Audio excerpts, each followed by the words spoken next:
Welcome back. Someone with me. A conversation on this year's theme. You know, the whole encounter is built around the theme. And we have two exceptional guests today to discuss this. A longtime friend, Archbishop Christophe Pierre, and a new friend, Bishop as well, Erik Varden from Norway, okay? Now let me read a summary of their bios. Archbishop Christophe Pierre was born in Rennes, France. After completing his primary education and secondary education between Madagascar, France, and Morocco, he attended the major seminary of the Archdiocese of Rennes and the Catholic Institute of Paris. He has a master in sacred theology and a doctorate in canon law, and started his service in the diplomatic corps of the Holy See in 1977.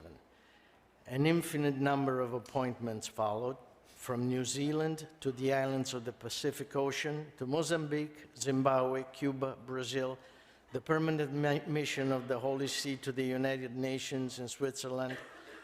Elected titular Archbishop of Gunela, he received the episcopal consecration in France.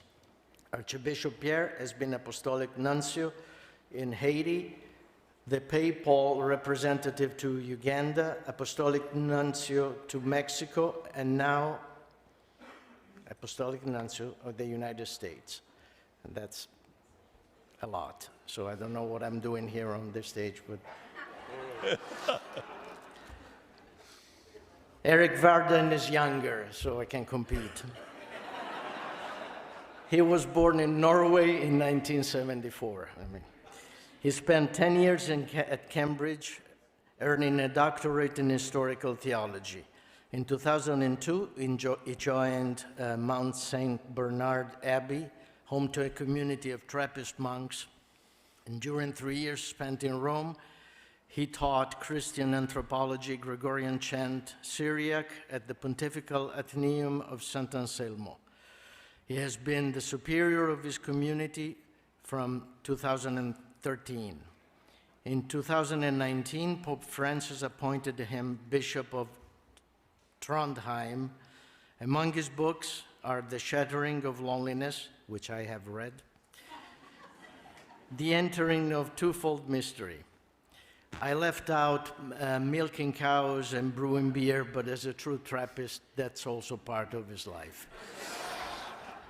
So here's the floor to you. Thank you.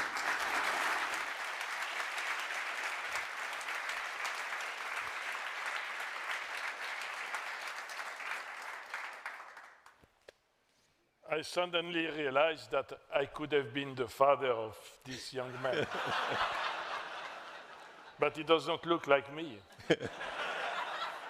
I would be very proud to have a son like you, you know? So, thank you. Thank you for animating this time. You know, I've read in my traveling last week this book, you know, mainly in the plains, because that's where I spent my life. And this book is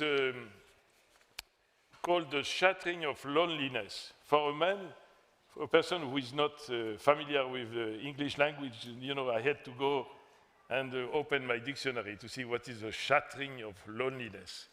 But as a matter of fact, I think it expresses very well what you want to say in your book and you know, the theme of this encounter.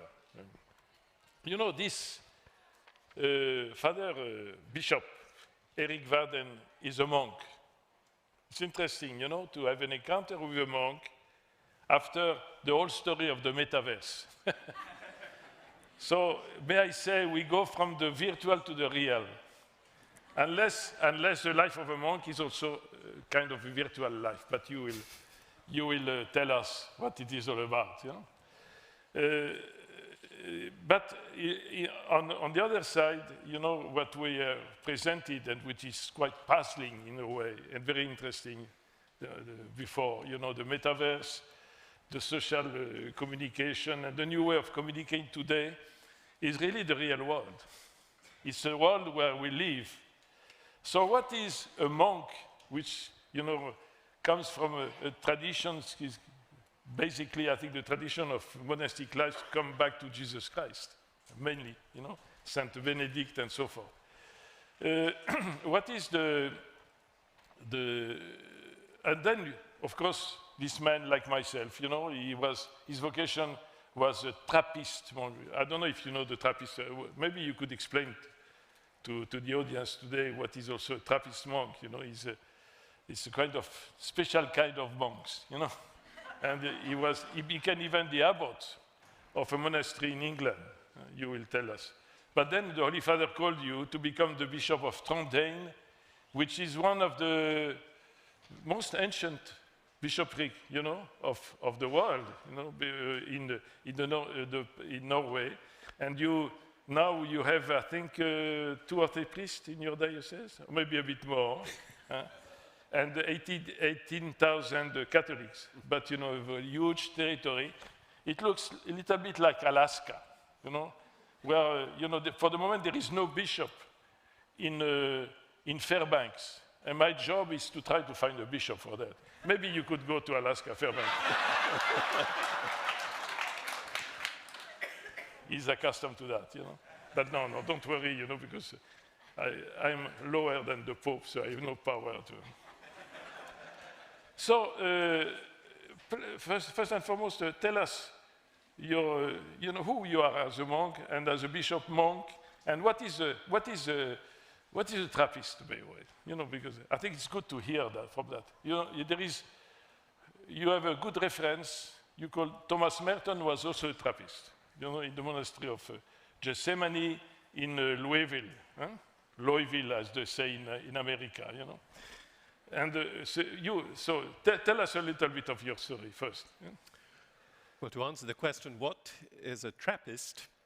What is a monk? It's a story told from the ancient tradition that a visitor to the desert asked one of the desert fathers, well, what is a monk? What do you do all day? And this man said, well, I fall and I'm raised up. I fall and I'm raised up. I fall and I'm raised up. And that's the monastic life in a nutshell. It is a life of conversion, which is oriented by a desire to know and see God as he is, and as he has revealed himself in Jesus Christ, and to know Christ as my life, my joy and my peace, but not on my own, in a fraternal communion with other brothers. So sometimes, only once in the Holy Rule does St. Benedict speak about the monastery in terms of a body. He speaks of the corpus monasteri, the body of the monastery. But in some ways, a monastery is the church in miniature. It is the body of Christ in miniature. So we try to live that ecclesial experience deeply and, by the grace of God and by God's patience, as credibly as we can.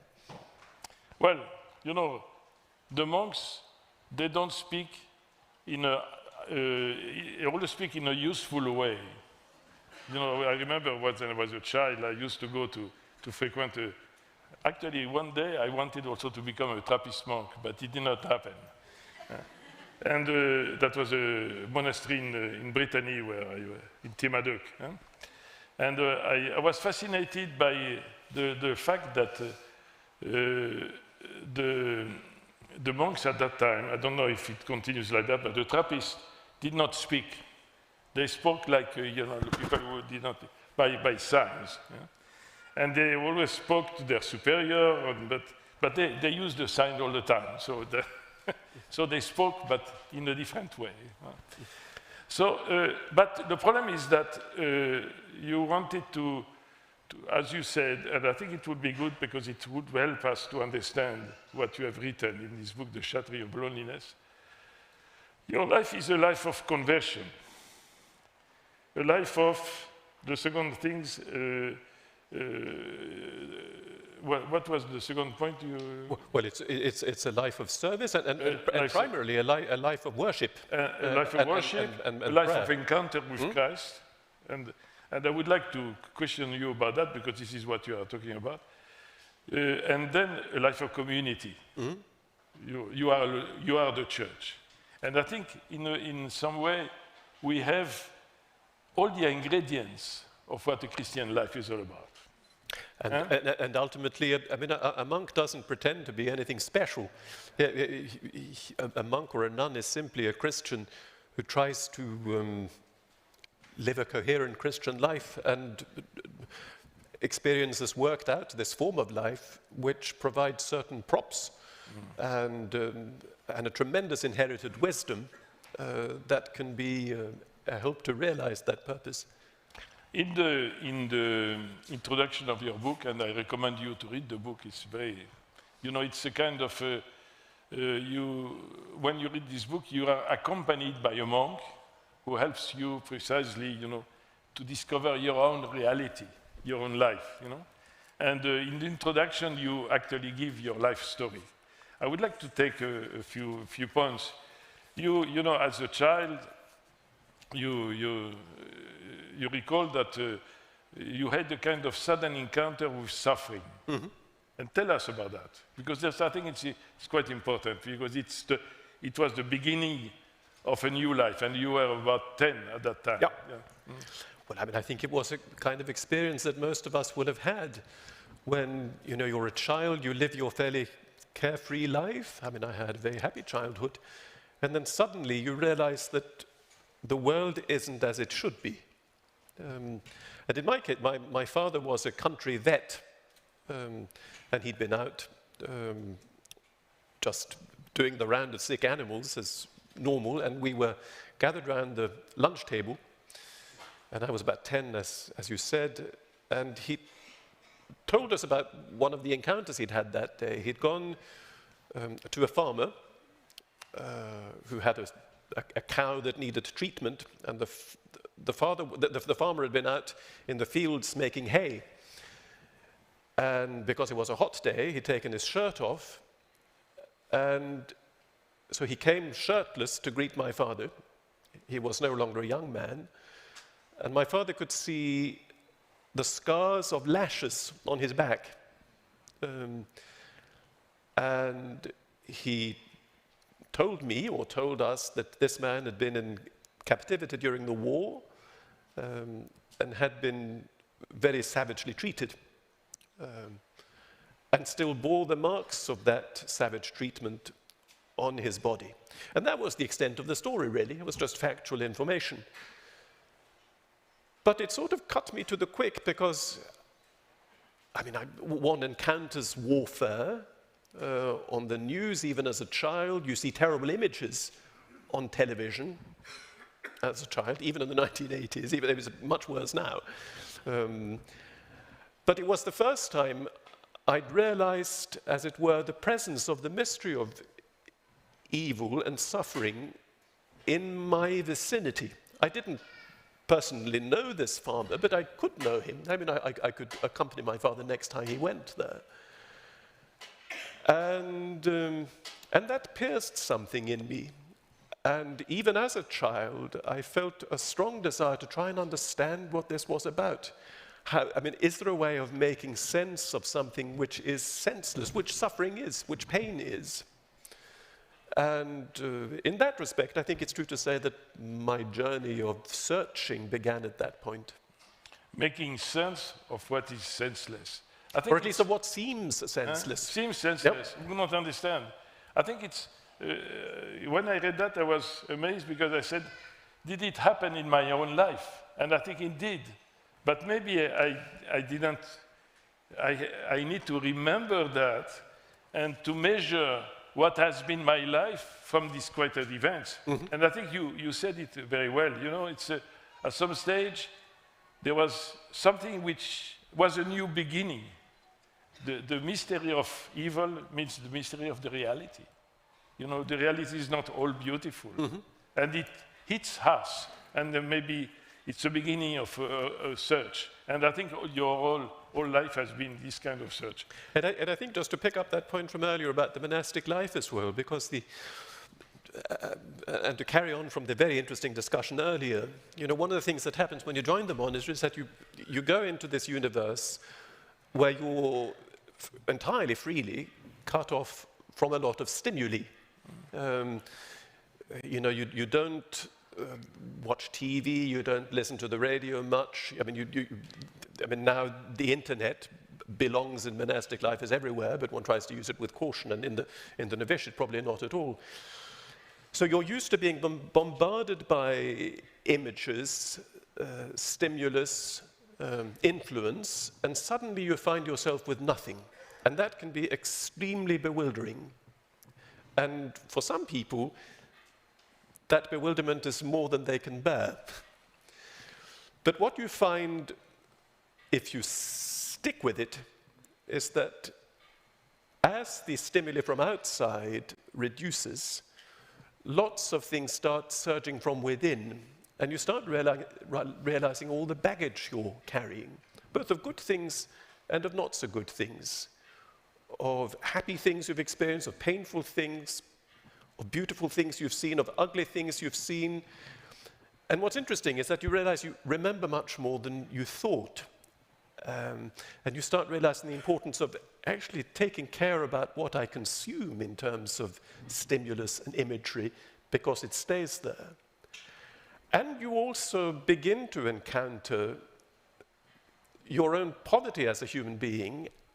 And, you know, we talked about the mystery of suffering, of pain, of violence. And the fact that in me, it's not just that the world isn't as it should be, but I am not as I should be. And this drama is being played out in me. There's another, perhaps less well-known monk of Gethsemane, but an extremely readable author, Father Matthew Kelty, who's published several collections of sermons. And in one of those sermons, he talks about his work with horses at Gethsemane. And working with animals is very revealing, because animals aren't pushed around the way we try to push people around. And he speaks of one occasion when he worked with this horse that just wouldn't do what he wanted it to do, and he realized that he was possessed of a great rage. Yes. And he realized that he carried in himself an aggression and a destructive potential that he hadn't known. And so that the struggle to make sense of disorder and of evil isn't just out there, but it's in here. And that's when it starts becoming a bit terrifying, but also very interesting. You know, this process which has started at that moment. You said that there were days when this knowledge was crashing. You know, the knowledge of evil, the knowledge of who I am in this world is so difficult. Yeah? Still, I had that not acquired it when I did. I might not have noticed the light that shone in a sudden into what seemed a starless darkness. Mm-hmm. Explain us to that, you know, a little bit, because it's interesting. You know, you suddenly discover that there was, you know, in your search, a light somewhere, which was not necessarily coming from outside, and still was coming from outside, but was very much inside yourself. Mm-hmm. And, you know, and this is the story of your life. But how did it start, and how did it develop, you know? Well, I think at two levels, because at one level there was, I mean, this is sort of my adolescence and early adulthood. It wasn't as if all this happened when I was 10. Yes. No, of course. But this is interesting, because your book is about the memory. Mm-hmm. You spoke about the memory, you know. But, you know, the growth of our life is also comes from the fact that we appropriate ourselves. We make memory of many things which constitutes ourselves. You know, and this is your book. So please. And I think, to pick up your question, I think when you start being sensitized to all the suffering in the world, And now, you know, the world as it is now is such that one dares hardly switch on the news because you wonder, I mean, can I actually face it today? But once you realize the extent of suffering that is out there and just how wicked people can be, you start also realizing how extraordinary it is that there is such a lot of gratuitous goodness. And that there is that depth of kindness that you can meet in people, and hospitality and generosity and non-judgmental openness and the desire to help. And you start realizing just how amazing that is. So that was one instance, I think, of that light that I refer to there. But then, in addition, for me personally, there was the discovery of a supernatural dimension to this whole conflict, if you like, that happened for me through an encounter with music. It was through listening to the Second Symphony of Mahler, the Resurrection Symphony, that something quite mysteriously it was as if a door was opened in me. And I realized that there was in me a level of sensibility and a vulnerability that I hadn't been aware of. And I had that sudden certainty there and there that I carried in me something that was greater than me, that was somehow a presence.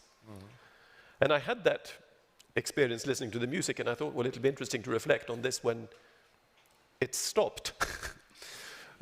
Tomorrow morning, but that wound, if you like, or that openness remained, and that certainty that there was something in me that exceeded me, and that was looking at, that was seeking its resonance outside of myself, was for me an important turning point. You said, having encountered, recalled this benevolence you met in this experience of the encounter with the beauty of this piece of the resurrection of Mahler, you know, that's a symphony. You said, I recognize it, a personal presence. I wanted to pursue it, learn its name, discern its features. There was a kind of curiosity of a personal presence. What do you mean by that? Well, I think, first of all, the fact that it was pretty clear to me, or at least I suspected, that what I'd encountered as a kind of presence was a personal presence, that it wasn't, as it were, just an extension of my own personality. And that if it was a personal presence, it would somehow be nameable. And so I started tentatively seeking for that name through reading, through attempting to pray, through beginning to read the scriptures, and eventually through encountering a praying community.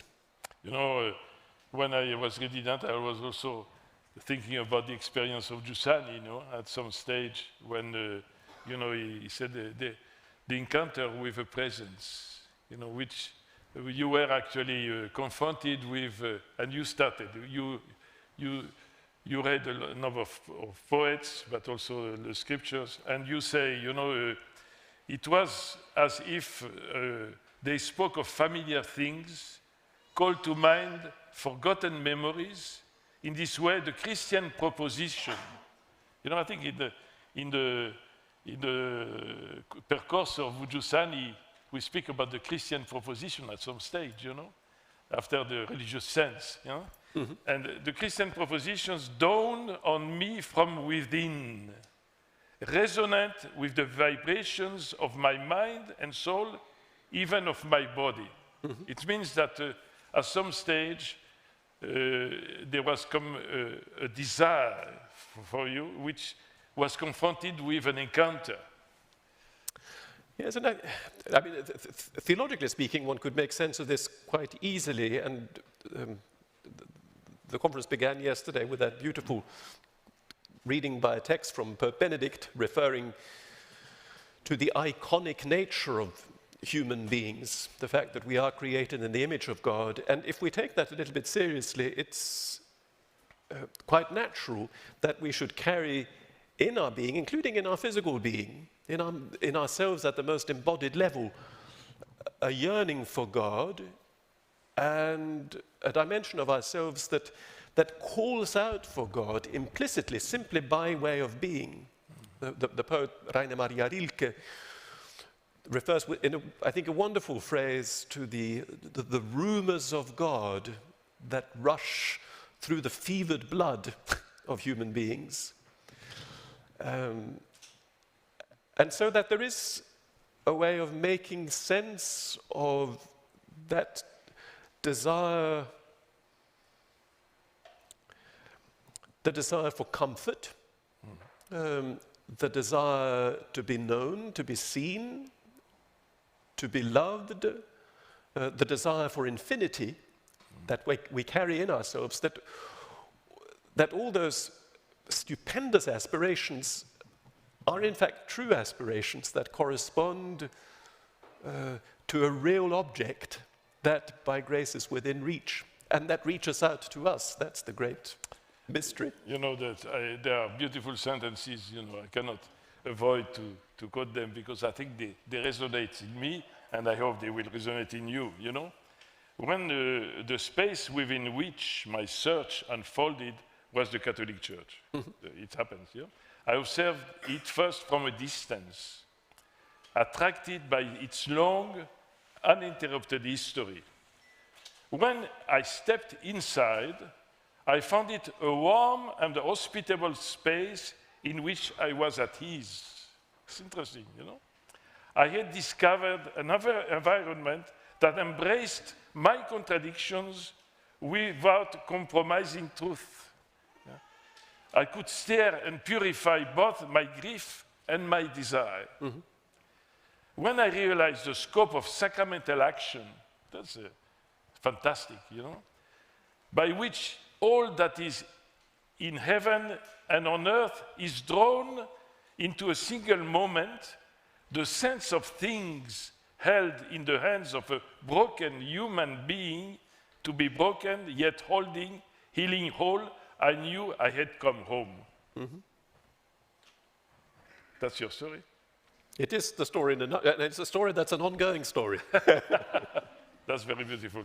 I will jump for the last chapter of the book because when you spoke about the desire, this desire you also explained about, and explain us because the desire and the longing. What is your reflection about that? What do you mean about that? Longing. Well, that is, it's an insight that isn't my insight, but it's basically something I've learned from Athanasius of Alexandria. Athanasius. From whom one can learn lots of useful things. And it dawned on me, and I could sort of verify this from experience, that there is a very useful distinction to be made between desire and longing. And it's fortunate that in English there is a lexical difference, that we have those two terms that stand for different things. In the Romance and Latinate languages it's much more complicated because you have derivatives of desiderium standing for the two. But basically, in Athanasius' terms, desire, which for him in Greek was the word hedone, which we use in the word hedonist, someone who lives for pleasure. For him, desire is something that originates in me and that seeks to satisfy me. There's nothing, if you like, ecstatic about desire. It's an instinct or a craving that wants to be met and satisfied. Whereas longing for Athanasius, and his word for it is potos, originates from outside myself. What I long for is something that, as it were, calls to me from a distance, and my longing is the resonance awakened in me. And it's interesting, I mean, it interests me anyway, because I'm a bit of a nerd in these things. In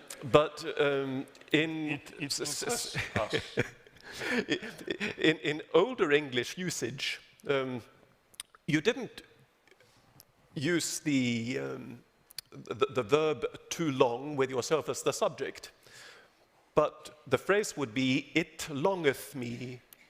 So I am the object of longing, not the subject of longing. And so longing is my longing is a response, implicit or explicit, to a call that comes from outside myself.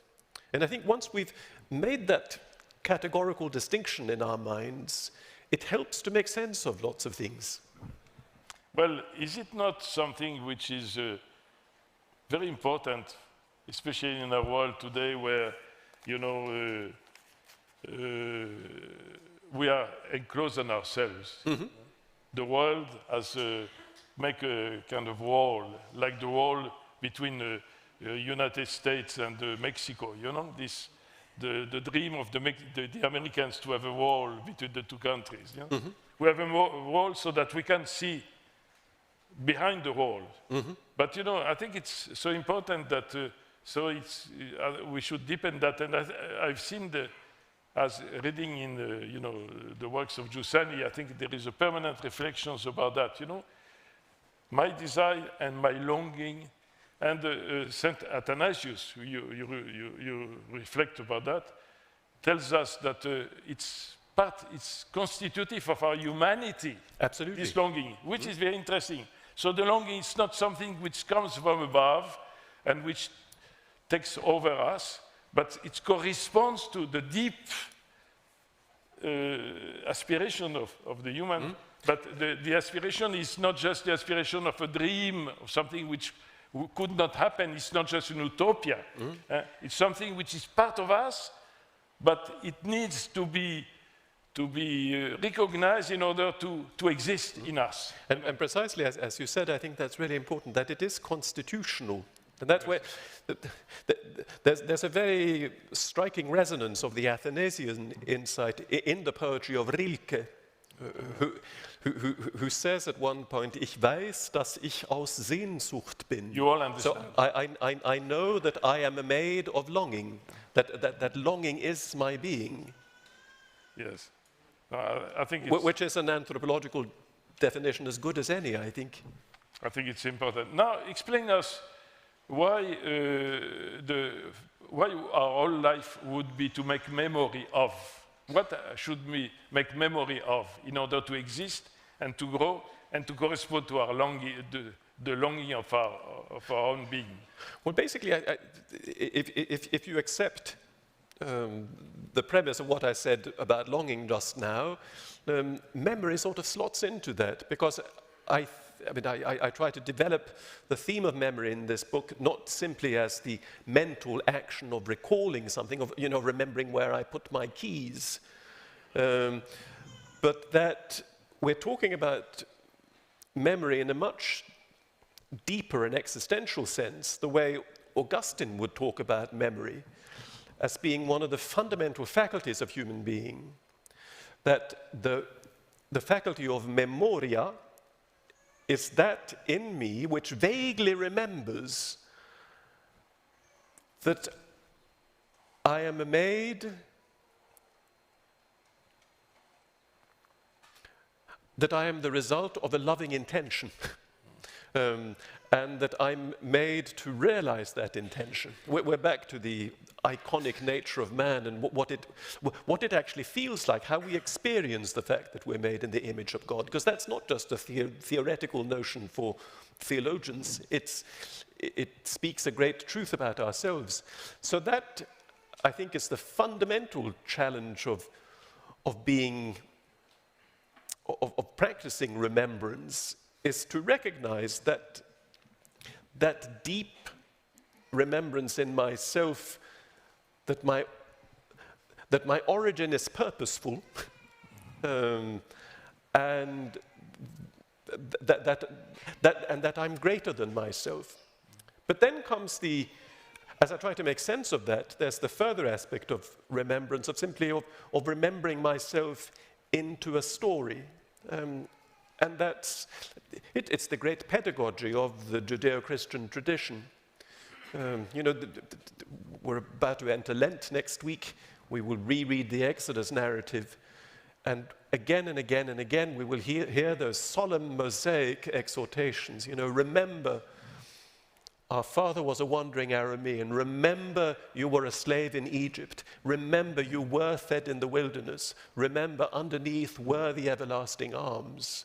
So it's remembering ourselves into that narrative of redemption, and then discovering the narrative redemption as actually carrying on to this day in our individual lives, in and through the church. The prayer of the Jews was remembering. You remember, how do you call it?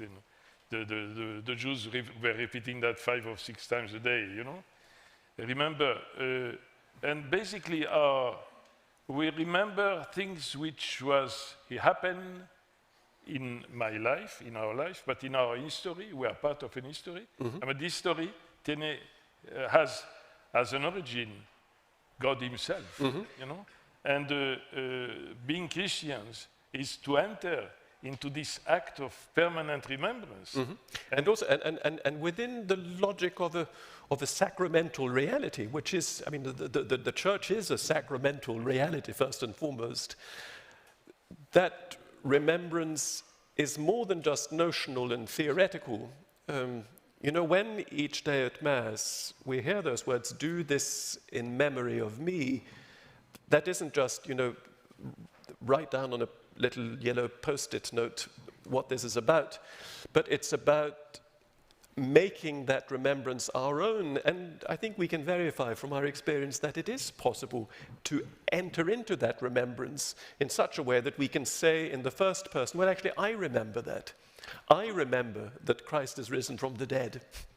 Jesus said to these disciples at the end of this 3 years of education in his own presence, actually, Jesus did not celebrate the Eucharist every day.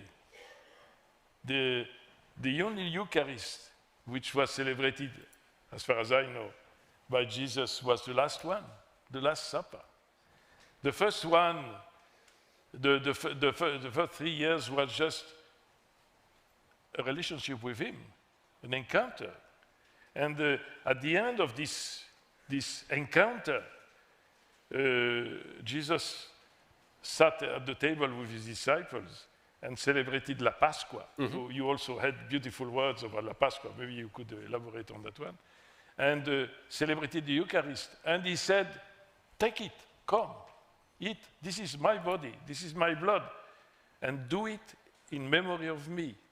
So we are being called now to live our life in memory of this encounter, which, by the way, through the power of the resurrection, will be today.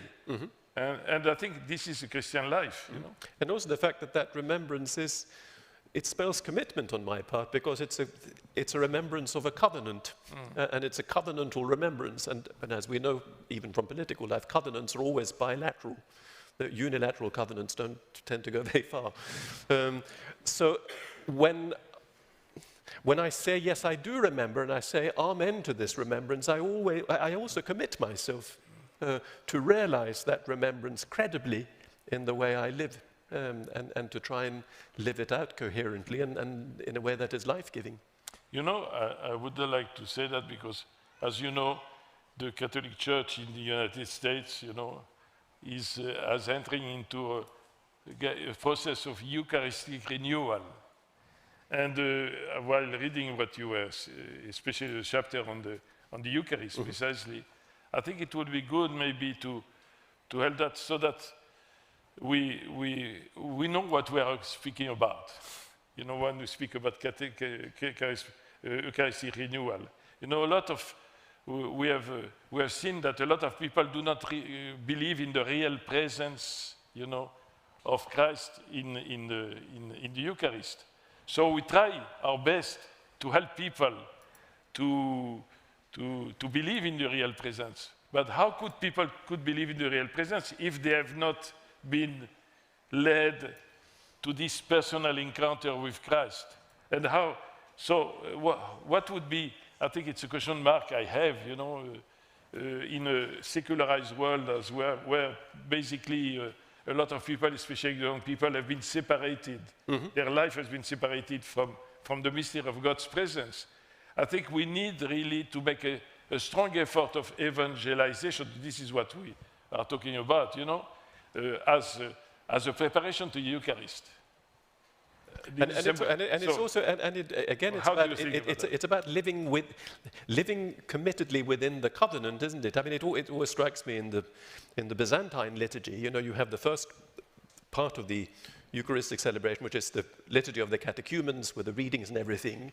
And after the reading is the catechetical part, and when the altar is prepared, you know, the deacon comes out and calls out very sternly, let all catechumens depart, let all catechumens depart, let all catechumens depart, because the next stage of the celebration only makes sense if you have made your own personal commitment to it, to make of that, as it were, the hermeneutical key of your existence and to carry it out. Because otherwise, there's always, I mean, there's the terrifying risk that even divine things, if they're instrumentalized for human purposes, they can become the object of idolatry. There's that, I think, a tremendously powerful parable in the first book of Samuel, you know, when the people have conquered the land, so that's all done, and the Exodus is a bit of a distant memory. And they're in this perpetual warfare with the Philistines, and someone has the bright idea, well, we've got this big battle coming up, let's bring the Ark of the Lord into the battle, and the Ark will protect us. And the Ark of the Lord, remember, in ancient Israel, was a sacrament of presence that lived in the tabernacle. So the Israelites, for pragmatic purposes, as a kind of a talisman to win the war, bring the ark with them, sure that, you know, if we carry this, everything will be all right. And then remarkably, God surrenders the ark to the Philistines. And that leads Israel to a profound crisis of faith. And they ask me, you know, what's this about? Because isn't the ark the assurance that God is always on our side? Whereas, obviously, God's great prophetic message through that whole book is that, yes, I am on your side, but on the terms that we agreed on earlier. Do you remember? You know, the question mark I have, even with us, the church in the United States, where are we today? I always ask this question to the bishops. You know? And where are we with the Eucharist? And you know, what is the Eucharist in the present time, in the present context of our culture? You know, have we done what is necessary for this, you know, this approach in order to realize the power of the Eucharist between the encounter and the resurrection? Mm-hmm. Yeah. You speak of idolatry, yeah. You know? What is the danger there? The force that is present in it, I had the joy and the privilege of the last couple of days to preach a retreat to a group of priests, and on Thursday we celebrated a votive mass to Christ, eternal high priest, simply using the prayers from the Missal. And there's an offertory prayer which is staggering. It occurs during I think on Maundy Thursday as well, in a slightly different form, which says, you know, every time commemoration of this victim is made, the mystery of our redemption is present. And the question is, I mean, do I live within that mystery? The mystery of our redemption. Do we ecclesially live within that mystery? Actually, Christ, when he gave the Eucharist to the disciples, he wanted them to live the mystery of his own, of the redemption and of his own death and resurrection. Mm-hmm. You know, that's basically what he was invited to do. Mm-hmm. Do this in memory of me, with me, and because I will be with you until the end of time. And that's what the church you spoke about in your community is all about. And I think that, I mean, to come back to what we talked about earlier on, that's profoundly at the heart of the monastic mystery. Yeah. Just as, if I may share a personal remembrance, but just as I was preparing to make my solemn profession, I received a photograph from a very learned Anglican nun whom I'd been in correspondence with and who knew that I was making this profession. And it was a photograph, a very bad photograph, of a fresco from the crypt of the monastery of Trondheim in Belgium. Trondheim. Yeah, which shows a monk on a cross with the inscription, the legend, "O monachos esta Romenos," so the crucified monk, which you might say is not a particularly encouraging image to receive a couple of days before your solemn profession. This is why he was made a bishop. But then on the back of that photograph, she'd written in a slightly trembling hand, because she was old then, but words that for me became one of those sort of paradigm shifts. And she said, "Here is an image of a Christian so fully conformed to Christ that he no longer contemplates the suffering Christ on the cross, but looks out on the world that Christ is saving through the eyes of Christ crucified." And once you, I mean, it's a perspective that at least I needed quite a lot of time to try and interiorize. I'm not quite sure I've interiorized it yet. But I think it takes us right to the heart of what our deep Christian commitment is about, both in terms of its earnestness and in terms of its graced and joyful promise. You know, we are about to finish, so I would like to read a small sentence and elaborate a little bit more. So you at some stage, you speak about the story of Seraphim. Yes, you remember this story of Seraphim. So Seraphim was a dialogue. It's a kind of long story, you know. I think it's come from Dostoevsky. Is it?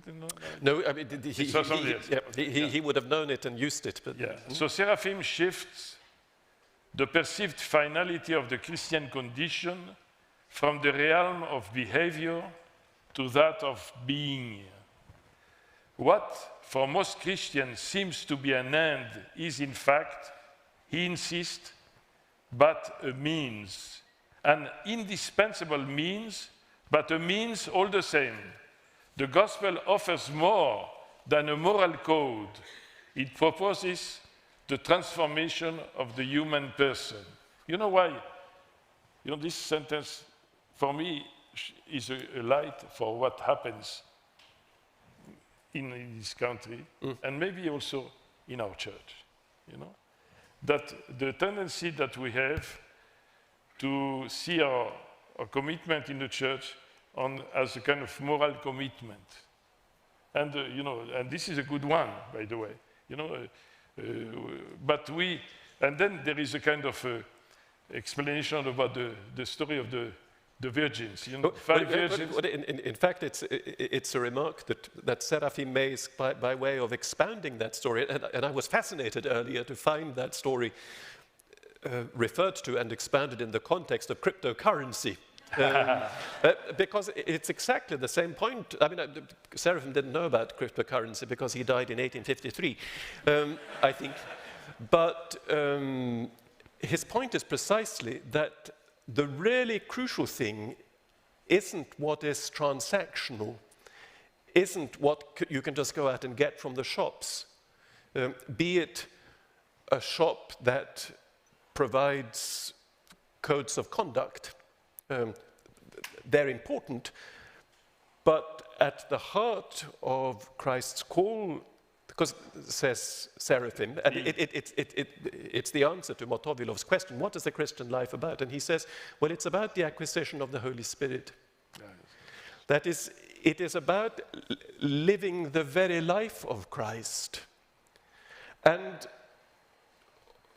it's important, I think, also to contextualize that, because this conversation between the two of them that takes place when Seraphim is an old man, and he's lived a life of great trial. At one point, when he was a hermit, he was attacked by burglars who thought that he had precious vessels that they wanted to steal. And he was so badly beaten that he was a cripple for the rest of his life. But he took on the crime of these burglars as his own crime and prayed the Lord for forgiveness for them. And so he enters into what is a very mysterious part of his itinerary when he spends 1,000 days and nights on a rock just praying the Jesus prayer, calling down God's mercy on humankind, on himself as sinner, on these people who had attacked him and who for him were, as it were, representatives of evil in the world. And in praying for them, he prayed for all transgressors. And thereby, he experiences this mercy as something that actually does transform his own life and sets it on fire.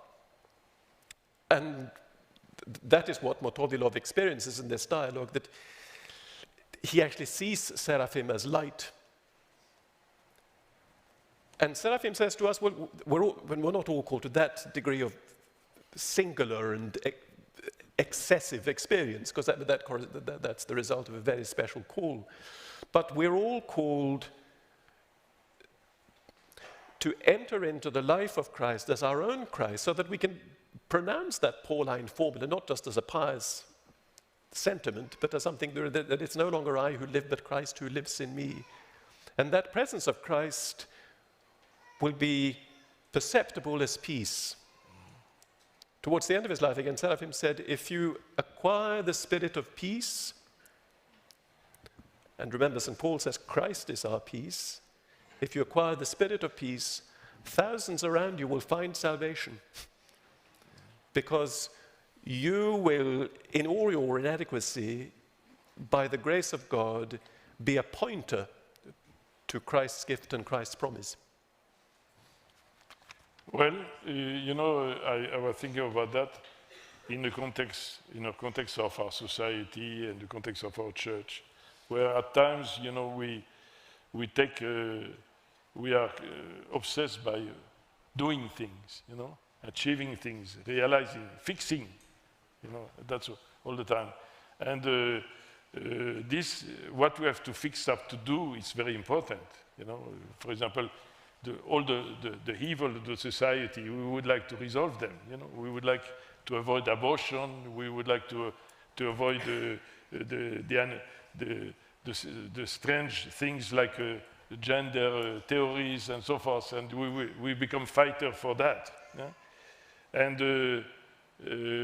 there is maybe also the danger to enter in this kind of, to transform that in ideas and ideologies. And once, we are taken by ideologies, we become fighters for this ideology. And those who do not share our ideas become our enemies. And this is what happens in our society and what happens in our church. So I like this sentence because I said, well, this is okay, but it's not enough. It says what for most Christians seems to be an end is in fact, but a means, an indispensable means. We have to do that. But the gospel offers more than a moral code. And actually, are we as Christians defending a moral code or something else? And I think that there again, everything depends on that perspective, whether I see the world. Because I mean, our world is in a mess, but the world has always been in a mess. That's why God came to redeem us and continues to redeem us. But that we acquire eyes that can see that world precisely as a world in labor that is calling out to be saved, even very confusedly. and see it with realism, with discernment, make sensible and prudent and true judgments when necessary, but also to see it illumined by Christ's love. And there, one final quotation from Seraphim, but it's always struck me as very significant. At the end of his life, after he'd gone through all that personal transformation himself, it was his custom when he was an old man that he would greet every person whom he met with the words, "Radosts moja," my joy. In every person he met, be they saints or sinners, or somewhere on the spectrum in between, he saw, precisely because he had eyes to see, a reflection of Christ and of the image of God, and in seeing that reflection, his own heart rejoiced, and I dare say that by being seen in that way, the other might have discovered a new dimension of themselves. We have nearly finished. What did you call your book, The Shattering of Loneliness? Well, it had to be called something.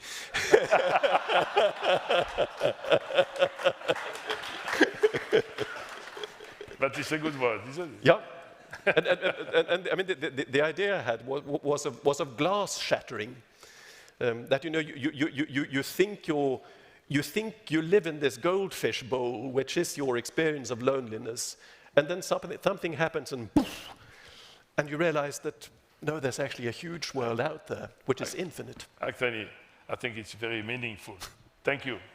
Thank you very much.